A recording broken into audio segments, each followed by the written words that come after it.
Ben raised his rifle and took aim at an antelope, but when he pulled the trigger, he ended up hitting it in the rump instead, watching the antelope run in the opposite direction. The man did not rush to take another shot. As a retired soldier, he knew very well that the antelope was injured and could not run far. He then picked up the spent shell casing and calmly chased after it from behind, but he suddenly noticed bloodstains on the ground, which made him realize something was wrong. He followed the bloodstains and discovered a hunting dog that had been shot nearby, but he hadn't shot the dog, realizing that a gunfight must have taken place nearby.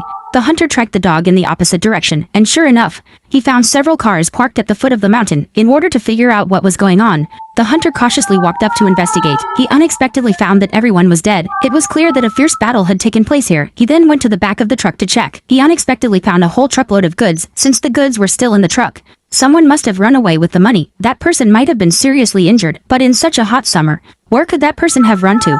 The hunter guessed that he had gone to a shady place. Soon, the hunter saw a figure under a large tree, but the hunter did not rush forward. Instead, he waited quietly for half an hour. After confirming that the man was not moving, he dared to slowly walk forward to check. Sure enough, the man had stopped breathing. He saw a black box next to him. The hunter curiously opened the box to check. He found that it contained $2 million, although the money might bring him disaster. Why would he refuse money that was already in his hands? He carried the box back home, but when it was time to sleep at night, the hunter still felt uneasy. To ensure his family's safety, he arranged for his wife to return to her parents' home and stayed in a motel with the money. To investigate their background, he hid the box in the ventilation duct of room 137. He then restored the ventilation shaft to its original state and deliberately opened the adjacent room 138. Little did he know that this decision had saved him from certain doom. The assassin had already identified him and, using the tracking device in the suitcase, quickly pinpointed the target to room 137. However, after searching for several hours, the assassin could not find the suitcase. The box had been dragged to the adjacent room by the hunter. Upon noticing the scratches in the ventilation duct,